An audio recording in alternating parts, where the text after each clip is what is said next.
بسم اللہ الرحمن الرحیم۔ السلام علیکم ورحمۃ اللہ وبرکاتہ۔ الحمد لولیہ والصلاة والسلام علی نبیہ وعلی آلہ واصحابہ المتأدبین بآدابہ، اما بعد فاعوذ باللہ من الشیطان الرجیم، بسم اللہ الرحمن الرحیم۔ یا ایہا الذین آمنوا ادخلوا فی السلم کافہ، صدق اللہ المولانا العظیم وبلغنا رسولہ النبی الکریم، ونحن علی ذلک لمن الشاہدین والشاکرین والحامدین والحمد للہ رب العالمین۔ ان اللہ وملائکتہ یصلون علی النبی یا ایہا الذین آمنوا صلوا علیہ وسلموا تسلیما۔ اللہم صلی علی سیدنا مولانا محمد معدن الجود والکرم وآلہ وصحبہ وبارک وسلم، صلاۃ وسلاما علیک یا رسول اللہ صلی اللہ تعالیٰ علیہ وسلم۔ آج ہم اور آپ نماز جمعہ ادا کرنے کے لیے اس مسجد میں حاضر آئے۔ رب قدیر ہماری حاضری کو قبول فرمائے، جمعہ کی برکتوں سے مالا مال فرمائے۔ ہم جو بھی عبادت کریں اللہ اپنے حبیب صلی اللہ تعالیٰ علیہ وسلم کے صدقے میں ہماری عبادتوں کو قبول فرمائے۔ جمعہ کے صدقے میں پروردگار عالم ہم تمام مسلمان کی جان، مال، عزت، آبرو، دکان مکان کی حفاظت فرمائے۔ شریعت مطہرہ پر صحیح معنوں میں چلنے کے اللہ ہم سب کو توفیق عطا فرمائے۔ کورونا وائرس جیسی بیماری سے رب تبارک و تعالی ہم تمام مسلمان کی حفاظت فرمائے۔ سارے بیماروں کو شفاء کاملہ عاجلہ عطا فرمائے۔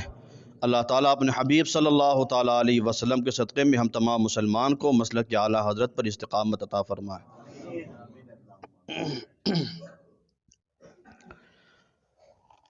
اللہ تعالیٰ قرآن مجید میں ارشاد فرماتا ہے، یا ایھا الذین آمنوا ادخلوا فی السلم کافہ، اے ایمان والو اسلام میں پورے کے پورے داخل ہو جاؤ۔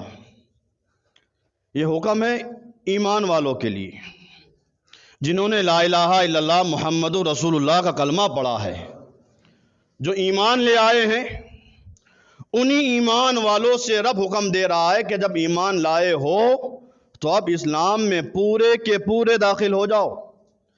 یہ نہیں ہو سکتا کہ تم کلمہ بھی پڑھو اور تمہارے کردار، تمہارا کیریکٹر غیروں سے بھی ملتا ہو۔ یہ نہیں ہو سکتا کہ تم آدھے ایمان والے بنو اور آدھے مشرکوں والے کام کرو۔ ایسا نہیں ہو سکتا کہ آدھا تو تم دین پر عمل کرو اور آدھا دین کے خلاف کام کرو۔ ایسا نہیں ہو سکتا۔ رب فرماتا ہے، اے ایمان والو جب ایمان لائے ہو تو اب اسلام میں پورے کے پورے داخل ہو جاؤ۔ اس طرح اپنی زندگی کو گزارو جس طرح اللہ اور اس کے حبیب صلی اللہ تعالیٰ علیہ وسلم نے زندگی گزارنے کا طریقہ ہمیں بتایا ہے۔ جو طریقہ سرکار نے بتایا اسی پر مکمل تمہارا نظام رہے گا۔ مکمل اپنی زندگی کو تم سرکار کے بتائے ہوئے فرامین پر چلاؤ گے، مکمل شریعت اسلام کی پابندی کرو گے تو ہی تم کامل ایمان والے ہو، تو ہی تم اسلام والے ہو، تبھی تم ایمان والے ہو۔ اور اگر تم نے کبھی دین پر عمل کیا، کبھی دین کو پیٹ کے پیچھے لا کے کھڑا کر دیا، کبھی دین کے خلاف کام کر دیا، دنیا چاہے کچھ بھی تمہیں کیسا بھی مسلمان کہے، اسلام کی نظر میں تم مسلمان نہیں رہو گے۔ کامل ایمان والا، کامل مسلمان وہی انسان کہلائے گا جو کلمہ پڑھنے کے بعد کلمے کا ادب کرنا بھی جانتا ہو۔ اسلام اور بانی اسلام صلی اللہ تعالیٰ علیہ وسلم نے جس طرح ہمیں زندگی گزارنے کا حکم دیا اس طرح اگر ہم زندگی گزارتے ہیں تو ہم ایمان والے ہیں۔ اور یہاں رب نے حکم دیا ہے، ایمان والو اسلام میں پورے کے پورے داخل ہو جاؤ۔ کیا مطلب ہے پورے کا پورا داخل ہونے کا؟ کیسے ہم سمجھیں کہ پورے کا پورا اسلام کیا ہے؟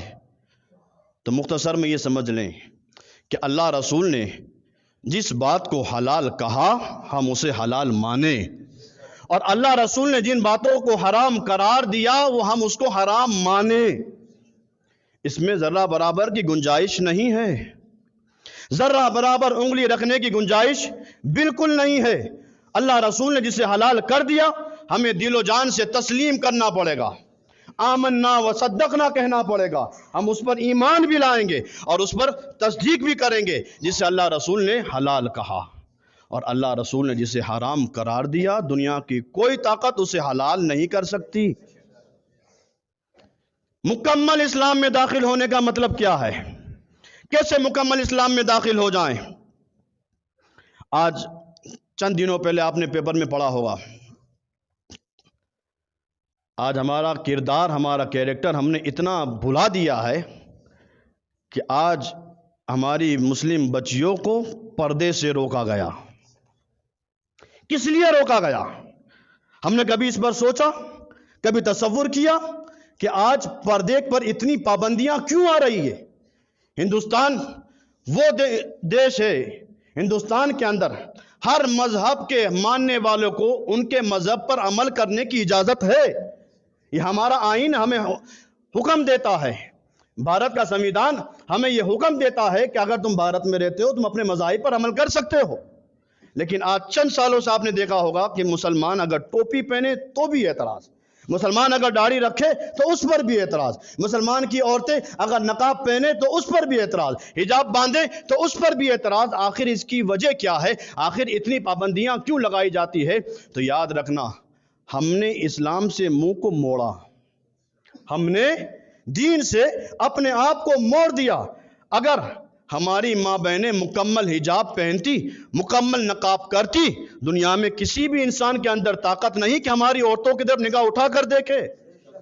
اگر آج ہم ہر مسلمان اپنے چہرے پر داڑھی لگائے ہوئے ہوتا، داڑھی رکھے ہوئے ہوتا، تو آج داڑھی کو منڈوانے پر ہمارے اوپر قانون نہیں بنتے.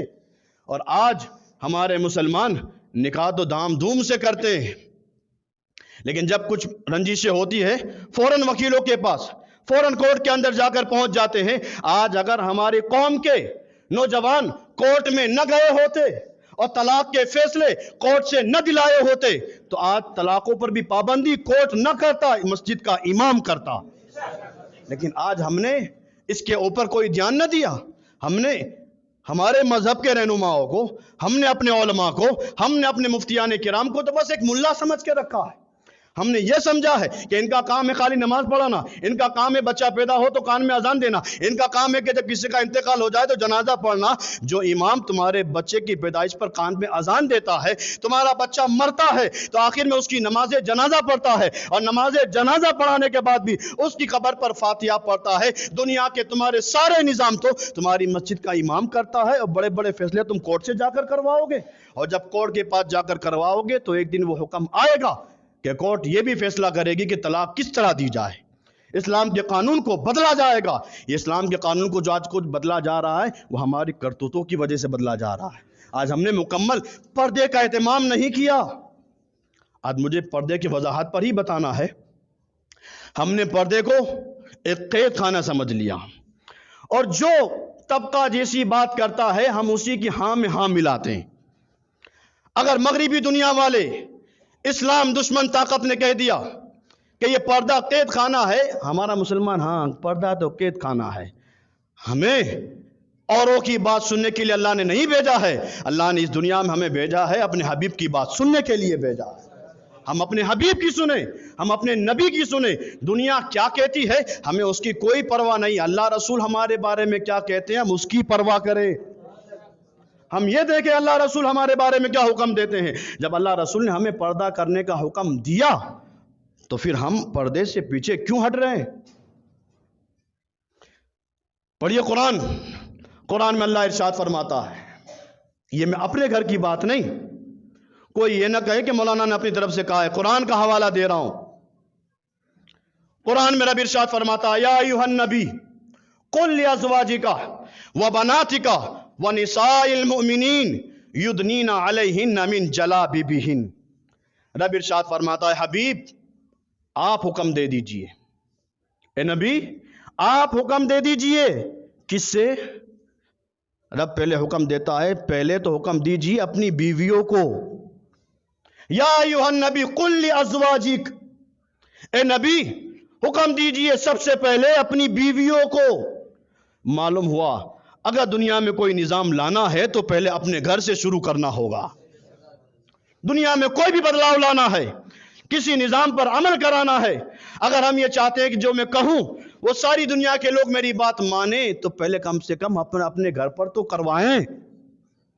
اگر گھر مان گیا تو باہر والے بھی مانیں گے، اور جب تک نہیں مانتا تب تک باہر والے بھی نہیں مانتے۔ قرآن کا اسلوب دیکھیں، اللہ نے حکم کیا دیا اپنے نبی کو، یا ایھا النبی قل لازواجک، اے نبی اپنی بیویوں کو حکم دے دو، وبناتک، ازواج کے بعد اللہ کا حکم آیا کہ اب اپنی بیٹیوں کو بھی حکم دے دو، پہلے بیوی پھر بیٹی، ونساء المؤمنین، پھر اب فرماتا ہے تیسرے نمبر پر مسلمان کی ساری عورتوں کو حکم دے دو، پہلے ازواج پھر بیٹیاں، تیسرے نمبر پر مسلمان کی ساری عورتیں۔ اب حکم کیا ہے رب کا؟ یدنین علیہن من جلابیبہن، اے نبی حکم دے دو اپنی بیویوں کو، اپنی بیٹیوں کو اور مسلمان کی ساری عورتوں کو، ان سے کہہ دو کہ وہ مسلمان کی عورتیں گھر سے جب باہر نکلیں تو اپنے دوپٹے کا کچھ حصہ اپنے چہرے پر ڈال لیا کریں۔ پردے کا حکم تو صراحت کے ساتھ ہے، قرآن میں موجود ہے کہ وہ عورتیں گھر سے باہر نکلے چاہے کسی بھی ضرورت کے تحت نکلیں، یدنین علیہن من جلابیبہن، گھر سے جب بھی نکلیں اپنے چہرے پر دوپٹے کا کچھ حصہ ڈال دیں، پردہ کر لیں۔ اب یہاں کہیں بھی یہ حکم نہیں لکھا ہے کہ اگر ہاتھی کھائی سے اجیت مل جانا ہے تبھی پردہ کرے، کہیں نہیں لکھا ہے کہ احمد آباد سے سورج جانا ہو تبھی پردہ کرے۔ یدنین علیہن من جلابیبہن، گھر سے باہر نکلے تو وہ اپنے چہرے پر پردہ کر لے، دور جانا ہو تب بھی کرے، نزدیک جانا ہو تب بھی کرے۔ یہ آج ہم نے دستور بنایا ہے کہ دور جانا ہوا ہوتا ہے، ٹرین میں سفر کرنا ہوتا ہے تو ہماری عورتیں برقع تک نہیں پہنتی ہے، نقاب تو دور کی بات، برقع تک نہیں پہنتی ہے، اور نزدیک میں کسی کے یہاں جانا ہوتا ہے تو کہتی ہیں بس بازو میں تو جانا ہے۔ دور جانا ہو تو بھی برقع ہمیں تکلیف دیتا ہے، نزدیک جانا ہو تو بھی ہمارے پاس ہیلے بہانے ہوتے ہیں۔ یہ آج ہمارے کرتوت ایسے ہوئے ہیں، تبھی آج ہماری مسلم بچیوں کو جب کالج میں انہیں پڑھنے جانا ہوتا ہے تو ان کے پردوں پر انگلیاں اٹھتی ہے۔ اور ایک بات میں آپ کو بتاؤں، کان کھول کر سن لیجیے گا، غوث پاک کی نیاز صرف 50 دیگ بنا کر لو گے اس سے کافی نہیں ہوگا۔ ابھی غریب نواز کے عرس کے ایام چل رہے ہیں، غریب نواز کے عرس پر 6 دیگیں بنا کر کھلانے سے کام نہیں چلے گا۔ کتنا اچھا ہوتا کہ ہم غوث پاک کی نیاز 50 دیگ کے بجائے 1 دیگ بناتے، اور اگر 50 دیگوں کا پیسہ جمع کر کے اپنی مسلم قوم کی بچیوں کے لیے کوئی کالج بنا کر رکھ دیتے۔ ہو سکتا تھا یا نہیں ہو سکتا تھا؟ ہم اپنی قوم کا پیسہ غوث پاک کی جہاں ہم نیاز کرتے ہیں، نیازیں کرو، نیازوں کی دلیلیں میرے پاس موجود ہے، میں نے پہلے بھی کہا ہے کہ نیازوں کی دلیلیں میرے پاس موجود ہے، لیکن جہاں غوث پاک کے نام پر ہم بریانی کھلا سکتے ہیں، کیا غوث پاک کے نام پر ایک اچھی کالج نہیں بنا سکتے؟ اور آج ہماری ضرورت ہے سب سے زیادہ ہماری مسلم بچیوں کے لیے گائنیک ہاسپٹل کی۔ گائنیک ہاسپٹل، یہ آج جو کچھ میں بتا رہا ہوں میں اپنے درد دل بتا رہا ہوں، میں دل کا حال بتا رہا ہوں۔ میں آج ہماری مسلم بچیاں غیروں کے پاس جا کر ڈیلیوری کرواتی ہیں، ان سے آپریشن کرواتی ہے۔ کتنا اچھا ہوتا کہ آج ہماری مسلمان تنظیموں کی کوئی گائنیک ہاسپٹل ہوتی، مسلمانوں کی ہاسپٹل بھی ہوتی، اور اندر جو ڈاکٹر ہوتی وہ بھی مسلمان ہوتی، وہ بھی عورت ہوتی۔ کتنا اچھا ہوتا اگر غوث پاک کے نام پر اگر ہم نے یہ کام کیا ہوتا تو یہاں بھی رہیں گے تو آباد رہیں گے، وہاں جائیں گے تو غوث پاک ہم سے خوش ہو جائیں گے۔ کیا یہ کام ہم نہیں کر سکتے؟ لیکن نہیں، ہمیں ان کاموں میں کوئی دلچسپی نہیں، ہمیں تو بس ان کاموں میں دلچسپی ہے ہم 50 دیگ بنائے تاکہ دنیا 50 دیگوں کا کھانا کھائے، اور کھانا کھانے کے بعد کہیں ہاں نیاز تو بہت اچھی تھی پر انتظام برابر نہیں تھا۔ یہ دنیا ہے صاحب، دنیا میں تم جتنے بھی اچھے کام کر کے چلے جاؤ، کوئی نہ کوئی تو پیچھے سے کہے گا کہ ہاں بات صحیح تھی لیکن مزہ نہیں آیا۔ آج ہماری تقریروں میں بھی یہ ہوتا ہے، مولانا تقریر میں تو مزہ آئی پن تھوڑی بات مجھے بری لگی۔ کیوں بری لگی؟ وہ اس لیے کہ وہ کرتوتے تمہارے اندر موجود تھے، اس لیے بری لگی ہے۔ کتنا اچھا ہوتا ہم مسلمان کی تنظیمیں جہاں نیاز کرتے ہیں وہاں کالج بھی بنا کر رکھ دیتے، اسکولیں بھی بناتے۔ بتاؤ آج ہمارے پاس اپنی مسلمان کی کالجیں کتنی ہیں، کتنے ہمارے پاس گائنیک ہاسپٹل ہیں، ہماری تنظیمیں بہت بڑے بڑے چندے کرتی ہیں، آج میں کھلم کھلا اس لیے بولتا ہوں کہ مجھے سب کے بارے میں معلوم ہے. سب تنظیمیں چندہ تو بہت بڑا بڑا کرتی ہے لیکن کام کتنا کرتی ہے؟ یا ایھا الذین آمنوا ادخلوا فی السلم کافہ، ایمان والو جب ایمان لائے ہو تو اب اسلام میں پورے کے پورے داخل ہو جاؤ. پورے کے پورے داخل ہو جاؤ مطلب اپنی ماں بہنوں کو گھر پر جا کر حکم دے دو کہ اب تو گھر سے باہر قدم نہیں رکھے گی، اور جب باہر نکلنا ہوگا تو چہرے پہ پردہ کر کے جائے گی. آج دنیا کی طاقت، بڑی بڑی دشمن طاقت یہ کہتی ہے کہ پردے نے عورتوں کو پابند بنا دیا ہے، عورتیں قید کر دی گئی ہیں، عورتوں کو بند کوٹھڑی کے اندر باندھ دیا گیا ہے. یاد رکھنا، اسلام نے اپنے ماننے والی عورتوں کو قید نہیں کیا ہے، محفوظ کیا ہے. قید نہیں کیا ہے، محفوظ کیا ہے. اور جو عظمت والی چیز ہوتی ہے اس پر پردہ تو ہوتا ہے. خانہ کعبہ پر پردہ ہے یا نہیں ہے؟ قرآن پر غلاف ہے یا نہیں ہے؟ کس لیے ہیں؟ تاکہ دنیا کے لوگوں کو معلوم ہو جائے اور کتابیں اور ہے، اللہ کا قرآن اور ہے، اور مسجدیں اور ہیں، مسجد حرام اور ہیں. اور دنیا کی اور عورتیں پردہ نہ کریں تو نہ کریں، مسلمان کی عورتیں پردہ کریں تاکہ دنیا کے لوگوں کو معلوم ہو جائے اور عورتیں اور ہیں، اسلام کی شہزادیاں اور ہیں. آج آپ 1 روپے کی چاکلیٹ خریدیں، اس کے اوپر بھی پنی ہوتی ہے. بولو ہوتی ہے یا نہیں ہوتی ہے؟ 1 روپے کی چاکلیٹ پر بھی. کیوں؟ پنی کا مقصد کیا ہے؟ پنی کیوں لگائی ہے؟ چاکلیٹ ہی کو تو کھانا ہے، اسی کو تو پیٹ میں ڈالنا ہے، اس پنی کو تو اکھاڑ کر پھینک دینا ہے. اس 1 روپے کی چاکلیٹ پر پنی کیوں رکھی ہے؟ پوچھو تو لوگ کہیں گے کہ روپے کی چاکلیٹ پر پنی اس لیے ہے تاکہ اس چاکلیٹ پر مکھی نہ بیٹھ جائے، اس پر گندگی نہ آ جائے. تو کیا ہماری عورتوں کی 1 روپے کی چاکلیٹ سے بھی کوئی زیادہ اہمیت نہیں ان کی؟ ہم نے اپنے ماں بہنوں کو 1 روپے سے زیادہ بھی قیمتی نہیں بنایا.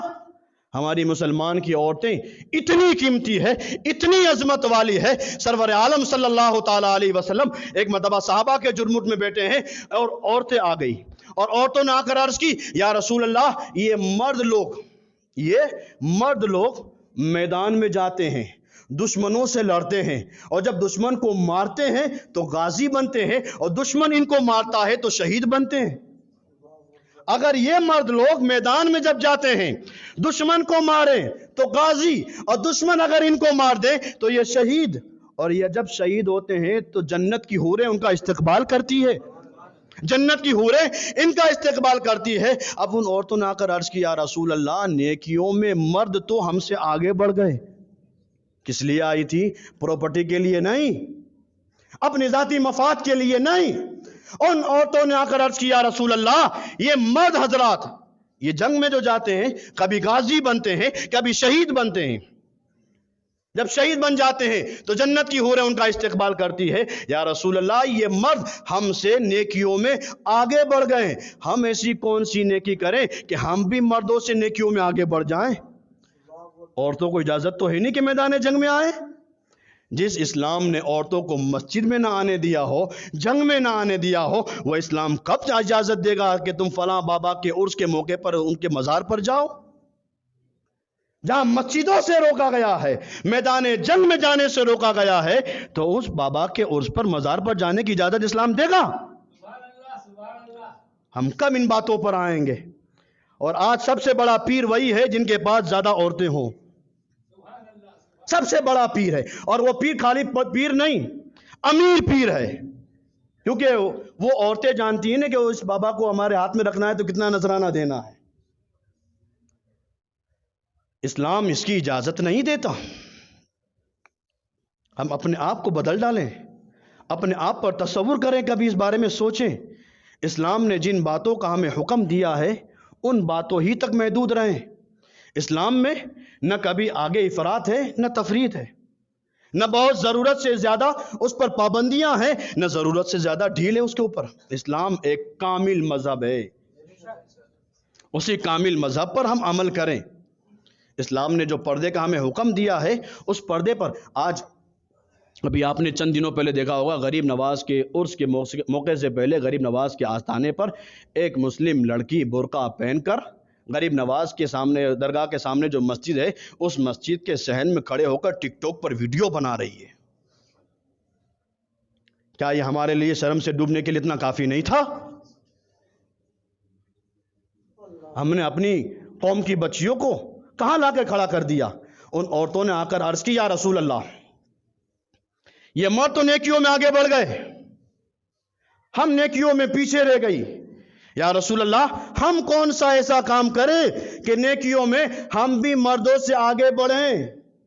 سرور عالم صلی اللہ تعالی علیہ وسلم نے ارشاد فرمایا اے عورتوں تمہیں کچھ کرنے کی ضرورت نہیں ہے، نہ مسجد آنا ہے نہ جنگ کے میدان میں جانا ہے، اے عورتوں تمہیں کہیں نہیں جانا ہے، اے عورتوں بس تم اتنا کام کرو، مکمل اپنی عزت کی حفاظت کرو، اپنے جسم کی حفاظت کرو اور گھر کے اندر بیٹھی رہو۔ جب تم مکمل پردے کی حفاظت کرو گے، اپنی عزت کی حفاظت کرو گے، اللہ رسول کی بتائی ہوئی باتوں پر عمل کرو گے، سرکار فرماتے ہیں جب تم اس دنیا سے جاؤ گے اسلام پر عمل کرتی کرتی جاؤ گی، اللہ تعالیٰ تمہیں بھی اپنے ان مردوں سے زیادہ ثواب عطا فرمائے گا۔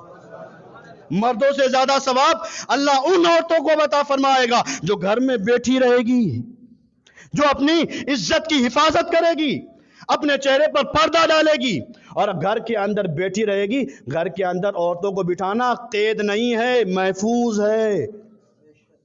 اور جہاں اسلام نے عورتوں کو گھر میں بیٹھنے کا حکم دیا وہاں ان مردوں کو بھی حکم دیا قل للمؤمنین یغضوا من ابصارہم ویحفظوا فروجہم، اے نبی فرما دیجئے مسلمان مردوں سے کہ وہ اپنی نگاہوں کو نیچی رکھیں۔ صرف عورتوں کے لیے حکم نہیں ہے کہ وہ پردہ کریں، جہاں عورتوں کو حکم دیا کہ پردہ کریں وہاں مردوں کو بھی حکم دیا اے مردوں تم بھی اپنی نگاہوں کو نیچی رکھو۔ اور اس کا کردار حدیث سنا رہا ہوں ترمذی کی، ام المومنین حضرت ام سلمہ اور حضرت میمونہ، یہ دونوں ام المومنین ہیں، سرکار کی ازواج میں سے ہیں، سرکار صلی اللہ تعالیٰ علیہ وسلم بیٹے ہیں، اور حضرت ام سلمہ اور حضرت میمونہ رضی اللہ عنہما یہ دونوں بھی ازواج بیٹی ہے۔ سامنے سے ایک صحابی حضرت عبداللہ ابن ام مکتوم جو آنکھوں سے نابینا ہیں، جن کا واقعہ میں نے تقریباً 2-3 جمعہ پہلے بتایا تھا کہ جماعت کی سے نماز پڑھنا، ان پر بھی سرکار نے فرمایا تھا جب اذان سنتے ہو تو جماعت کے ساتھ نماز پڑھو۔ یہی نابینا صحابی حضرت عبداللہ اور ابن ام مکتوم آنکھوں سے نابینا ہیں، سرکار بیٹے ہیں، حضرت ام سلمہ بھی بیٹی ہے، حضرت میمونہ بھی بیٹی ہے۔ سامنے سے حضرت عبداللہ جو نابینا صحابی وہ آ رہے ہیں، حضرت ام سلمہ اور حضرت میمونہ نے سوچا کہ آنے والے صحابی تو آنکھوں سے نابینا ہیں، وہ تو ہمیں دیکھ نہیں سکتے، تو ان دونوں عورتوں نے پردہ نہیں کیا کیونکہ آنے والے نابینا تھے۔ سرور عالم صلی اللہ تعالیٰ علیہ وسلم نے حضرت ام سلمہ اور حضرت میمونہ کو حکم دیا تم دونوں پردہ کرو، عبداللہ میرے پاس آ رہے ہیں آنکھوں سے نابینا ہے، پردہ کرو۔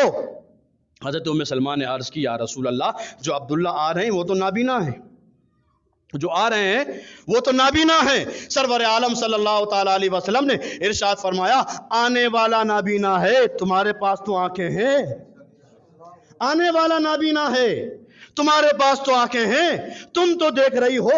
اسلام نے کیا کہا؟ جہاں عورتیں پردہ کریں وہاں مردوں کو بھی حکم دیا کہ مردیں بھی اپنی نگاہوں کو نیچی رکھیں۔ آج ہم نے اپنی ماں بہنوں کو کھلی چھوٹ دے دی، چلے جاؤ باپوؤں کے پاس، جاؤ پیر کے پاس، اور وہ باپو نہ جانے کتنا بڑا ڈھونگی ہو، نہ جانے کیسی حرکتیں کرتا ہو۔ الیاذ باللہ ہمارے پاس تو ایسے واقعات، ایسے قصے ہمارے پاس موجود ہے کہ ان باباؤں نے ان کے پاس کیا کیا مراحل کیے، کون سے گندے گندے کام کیے، الیاذ باللہ۔ لیکن ہم نے اپنی ماں بہنوں کو اجازت دی تب تو یہ کارنامے ہوئے، تبھی تو یہ مراحل کے سامنے گزرنا پڑا۔ اگر ہم اپنے بچیوں کی حفاظت کر لیتے تو کوئی چیز نہیں ہوتی۔ اور بچیوں کی حفاظت یاد رکھنا، بچیوں کو اعلیٰ سے اعلیٰ موبائل دلانے سے اس کی حفاظت نہیں ہے، چست سے چست لباس پہنانے سے ہماری بچی عزت والی نہیں ہے، ہماری بچی وہی عزت والی ہے جو شریعت اسلام پر عمل کرے گی۔ اور سرور عالم صلی اللہ تعالیٰ علیہ وسلم نے جو ارشاد فرمایا ہے جو اپنی بچے کی حفاظت کرے گا، اس کی تعلیم اور تربیت کرے گا اور اس کا اچھا رشتہ دیکھ کر اس کو اچھی جگہ پر اس کا نکاح کر دے گا، سرکار نے جو بشارت دی ہے کہ میں اور اس کا باپ ساتھ میں جنت میں جائیں گے، تو وہ باپ سرکار کے ساتھ جنت میں جائے گا جس کی بیٹی زمین پر اسلام کے قوانین پر عمل کرے گی۔ لیکن اگر قوانین پر عمل نہ کرتی ہو، کلم کھلا اسلام کا مذاق اڑاتی ہو، اور اس کا باپ یہ سوچے میری بیٹی تو جنت میں لے کے جائے گی، جنت میں نہیں جہنم میں لے کے جائے گی۔ ابھی چند سال پہلے ایک پیپر نکلا تھا اخبار جنگ، اس کے اندر یہ بات موجود، ماں نے اپنی خود کی داستان بتائی۔ اخبار جنگ غالباً 1986 کے اندر یہ پیپر کی بات میں بتا رہا ہوں، میں چند سال پہلے ہی کی بات ہے۔ ماں نے اس پیپر میں چھپوایا، لکھوایا کہ میری بیٹی تھی، بڑی بیٹی تھی، انتقال ہوا، غسل دیا، کفن پہنایا، نماز جنازہ پڑھی، اور نماز جنازہ پڑھنے کے بعد جب بیٹی کا جنازہ لے کر قبرستان پہنچے، قبر کھودی، کیا دیکھا؟ جب بیٹی کو ابھی دفن کرنا چاہتے ہیں، اس سے پہلے ابھی بیٹی کو دفن کریں، اس سے پہلے بیٹی کی قبر کے اندر 50 سانپ آ گئے تھے، 50 سانپ آ گئے تھے۔ مشورہ ہوا کہ اس قبر کو بند کر دو، دوسری قبر کھودو، دوسری قبر کھودی۔ وہ ماں نے کہا جیسی دوسری قبر کھودی تو کیا دیکھتی ہوں وہاں 80 سانپ آ گئے، اس کو بھی چھوڑ دیا۔ تیسری قبر کھودی، تیسری قبر کھودی تو کیا دیکھا؟ ابھی لڑکی کو دفنائیں اس سے پہلے اس کی قبر کے اندر 100 بڑے بڑے سانپ آ گئے۔ مشورہ ہوا کہ اب کیا کریں، جو بھی کھود رہے ہیں، جو بھی قبر کھودی جا رہی ہے اس کے اندر سانپ ہی سانپ نظر آ رہے ہیں، کیا کیا جائے؟ ماں نے کہا میری بیٹی کو دفن کر دو، یہی سانپ والی قبر میں میری بیٹی کو دفن کر دو۔ لوگوں نے دفن کر دیا، مٹی برابر کر دی۔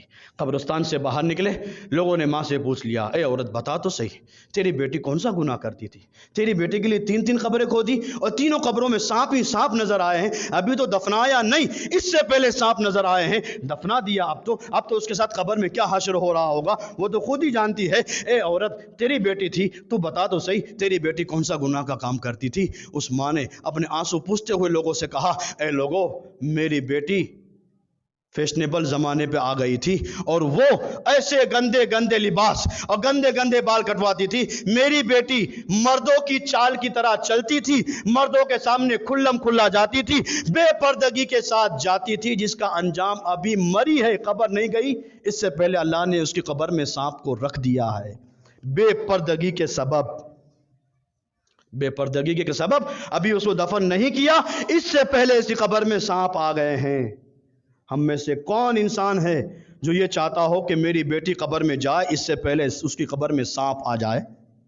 کون چاہتا ہے؟ کان کھول کر حدیث سنو، میں حدیث سنا رہا ہوں، سرور عالم صلی اللہ تعالی علیہ وسلم نے ارشاد فرمایا، دوزخیوں کی ایک جماعت ہوگی، دوزخیوں کی ایک جماعت ہوگی جن کے سر کے بال اونٹوں کی کوہنوں کے برابر ہوں گے۔ اونٹ کے اوپر جو کوہنا ہوتا ہے وہ بڑا پھیلا ہوا ہوتا ہے۔ سرکار فرماتے ہیں دوزخیوں کی یہ جماعت ہوگی اور ان کے سر کے بال اونٹ کے کوہنیوں کے مانند ہوں گے، اور فرشتے آگ کی کینچی سے ان لوگوں کو کاٹیں گے، ان کے جسموں کو کاٹا جائے گا۔ کس سے کاٹا جائے گا؟ آگ کی کینچیوں سے۔ لوگوں نے عرض کیا رسول اللہ یہ کون ہوں گی؟ سرور عالم صلی اللہ تعالیٰ علیہ وسلم نے ارشاد فرمایا، جن کے جسموں کو آگ کی کینچیوں سے کاٹا جائے گا اور ان کے سر کے بالوں کو اونٹ کی کوہنیوں کے مانند بنا دیا جائے گا، یہ میری امت کی وہ عورتیں ہوگی جو کھلم کھلا مردوں کے سامنے جائے گی، کھلم کھلا مردوں کے سامنے جو جائے گی، ان کے سر کے بال اونٹ کی کوہنیوں کے مانند، فرشتے ان کی جسم کو آگ کی کینچیوں سے کاٹیں گے۔ اور سنو، دل پر ہاتھ رکھ کر سرور عالم صلی اللہ تعالیٰ علیہ وسلم نے ارشاد فرمایا، فرشتے جن کے جسم کو آگ کی کینچیوں سے کاٹیں گے اور ان کے سر کے بال اونٹ کی کوہنیوں کے مانند ہو جائیں گے، سرکار فرماتے ہیں میرے صحابہ سن لو، وہ عورتیں جنت میں جانا تو دور کی بات، وہ عورتیں جنت کی خوشبو کو سونگھ بھی نہیں پائے گی، وہ عورتیں جنت کی خوشبو سونگھ بھی نہیں پائے گی۔ کون ہے ہمارے اندر ایسا انسان جو یہ چاہتا ہو کہ ہماری بیٹی، ہماری بہن، ہماری بیوی، ہماری ماں جنت نہ جائے، جنت کی خوشبو بھی نہ سونگھ پائے؟ کسے یہ عذاب ہوگا؟ جو کھلم کھلا مردوں کے سامنے جاتی ہے۔ کرائیں پردہ اپنی عورتوں کو، اور اگر ہم نے پردہ نہ کرایا ایک دن آئے گا۔ کل تک پردہ محفوظ تھا، کل تک پردہ محفوظ تھا اور پردے کے اندر رہنے والی عورت بھی محفوظ تھی، کل تک پردہ بھی محفوظ اور پردے کے پیچھے رہنے والی عورت بھی محفوظ۔ آج ہم نے پردہ ہٹا دیا، پردے کا جنازہ نکل دیا، ہماری عورتوں کا بھی جنازہ نکل گیا، ان کے ساتھ کھلم کھلا سڑکوں پر نہ جانے کتنی بدتمیزیاں ہوتی ہے، کتنا انہیں چھیڑا جاتا ہے۔ سنو، یہ بھی میں حدیث سنا رہا ہوں، حضرت ام خلاد، ان کا اکلوتا بیٹا جنگ کے اندر شہید ہوا، اور اکلوتا بیٹا ہو، بیٹا مر جائے، بیٹا شہید ہو جائے تو ماں کا انداز کیا ہوتا ہے؟ ماں کتنی تڑپتی ہے، بیٹے کا انتقال ہو جائے، بیٹا وہ بھی جوان بیٹا، وہ مر جائے، وہ شہید ہو جائے تو ماں کے دل کے گہرے زخم بھرنے لگتے ہیں، وہ رونے لگتی ہے، آنکھوں سے آنسو بہنے لگتی ہے۔ حضرت ام خولاد، ان کے بیٹے کا جنگ کے اندر شہید ہو گئے۔ کچھ لوگوں نے آ کر بتایا ام خولاد کو کہ غالباً تمہارا بیٹا جنگ میں شہید ہو گیا ہے۔ حضرت ام خولاد نے مکمل پردہ کیا، چہرے پر نقاب بھی ڈالا، مکمل حجاب پردہ کرنے کے بعد بارگاہ مصطفیٰ میں پردہ کر پردے کی آڑ ہی سے حضرت ام خولاد نے سرکار صلی اللہ تعالیٰ علیہ وسلم کی بارگاہ میں عرض کی، یا رسول اللہ، میں نے سنا ہے کہ میرا بیٹا فلاں جنگ کے اندر شہید ہو گیا ہے۔ سرور عالم صلی اللہ تعالیٰ علیہ وسلم نے ارشاد فرمایا، اے ام خولاد، ہاں تو نے جو سنا ہے، تیرا بیٹا اسی جنگ کے میدان کے اندر شہید ہو چکا ہے۔ اتنا سنا، ماں جب واپس جانے لگی، بیٹے کی شہادت کی خبر مل گئی، ماں جب واپس جانے لگی تو کچھ لوگوں نے راستے میں پکڑ لیا، اور راستے میں پکڑنے کے بعد حضرت ام خولاد سے کہا، اے ام خولاد، تیرا بیٹا شہید ہو گیا ہے، پھر بھی تو اتنا مکمل پردے میں جا رہی ہے؟ تیرا بیٹا شہید ہوا ہے تو مکمل پردہ کر کے جا رہی ہے۔ آپ دیکھیں نا، ہمارے گھر پہ اگر کسی کا انتقال ہوتا ہے تو پردہ تو دور، جہاں جنازہ رکھا ہوتا ہے، جنازہ اٹھانے کے لیے لوگ آتے ہیں، وہاں بھی عورتیں لا کر کھڑی ہو جاتی ہیں۔ ان عورتوں کا جنازے کے وقت اس وقت کیا کام ہوتا ہے؟ حضرت ام خولاد پردہ کر کے جب واپس جا رہی تھی، لوگوں نے روک لیا، اور روکنے کے بعد پوچھا، اے ام خولاد، تیرا بیٹا شہید ہو گیا ہے اور تو مکمل پردہ کر کر آ بھی رہی ہے اور مکمل پردہ کر کے جا بھی رہی ہے، آخر کیا بات ہے؟ حضرت ام خولاد نے کہا، اے لوگو، میں نے بیٹا کھویا ہے، اپنی شرم و حیا نہیں کھوئی ہے۔ میں نے اپنا بیٹا کھویا ہے، اپنی شرم و حیا کو نہیں کھویا ہے۔ آج ہم نے اپنی شرم و حیا کا جنازہ نکال دیا ہے، تباہ و برباد۔ آج گھر کے اندر جو بے برکتی ہے، یہ بے پردگی کی وجہ سے ہے۔ لے لو جتنے باپو سے تعویذ لینے لے لو، قوم مانتی نہیں ہے۔ سرکار تو فرماتے ہیں، جس گھر میں سورہ واقعہ پڑھی جائے گی روزانہ، اس گھر میں کبھی بے برکتی نہیں ہوگی۔ جس گھر میں سورہ واقعہ پڑھی جائے گی، قرآن کی جو سورت ہے سورہ واقعہ، جہاں پڑھی جائے گی وہاں بے برکتی نہیں ہوگی۔ لیکن مولانا سورہ واقعہ کون پڑھے؟ تعویذ دے دو نے، صبح امیر بن جاؤں۔ لے لو جتنے باپو سے تعویذ لینے ہیں، قسم خدا کی ایک بھی تعویذ اثر نہ کرے گا جب تک کہ تم اسلام پر عمل نہ کرو گے۔ اور اگر اسلام پر عمل کرتے ہو، کسی آپو باپو کی ضرورت نہیں، اللہ رسول کی بات مانو، اللہ رسول تمہاری دعا ضرور قبول کرے گا۔ ہم اپنے کردار کو بدل ڈالیں، اپنی ماں بہنوں کو پردہ کرائیں، اور اگر ہم نے پردہ نہ کرایا، کل یہ ماں بہنیں تو جہنم میں جائے گی۔ اگر پردہ نہ کیا تو جہنم میں جائے گی، ماں بہن کے ساتھ ان کے باپ کو بھی جہنم میں ڈالا جائے گا۔ آخری حدیث سن لیجئے، سرور عالم صلی اللہ تعالیٰ علیہ وسلم نے ارشاد فرمایا، کل قیامت کے دن ایک عورت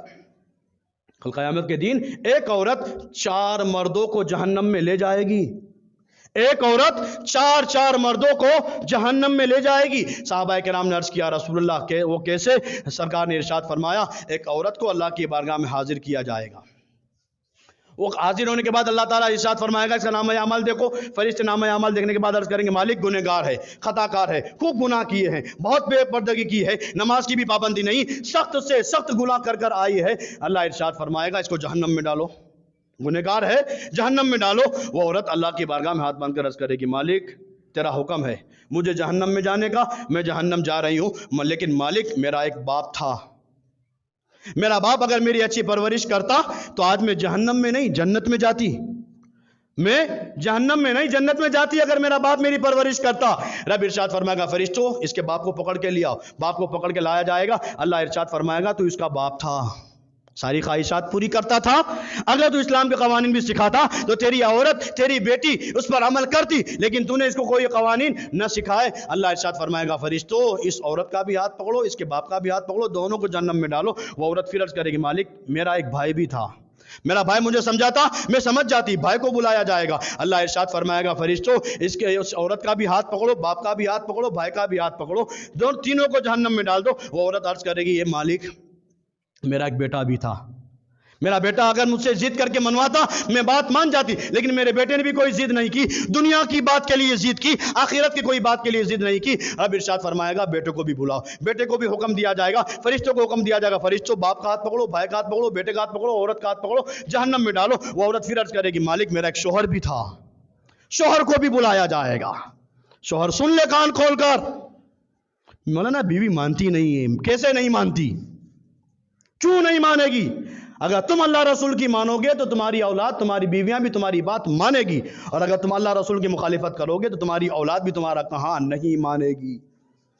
اس کے شوہر کو بلایا جائے گا، رب ارشاد فرمائے گا فرشتوں اس عورت کا بھی ہاتھ پکڑو، اس کے باپ کا بھی ہاتھ پکڑو، بھائی کا بھی ہاتھ پکڑو، بیٹے کا بھی ہاتھ پکڑو، اور شوہر کا بھی ہاتھ پکڑو، سب کو جہنم میں ڈال دو۔ سرکار فرماتے ایک عورت 4 مردوں کو جہنم میں لے جائے گی، یہاں سے لے کر وہاں تک اتنا بڑا مجمع ہے، کسی کے اندر طاقت ہے اللہ کا عذاب سہنے کی؟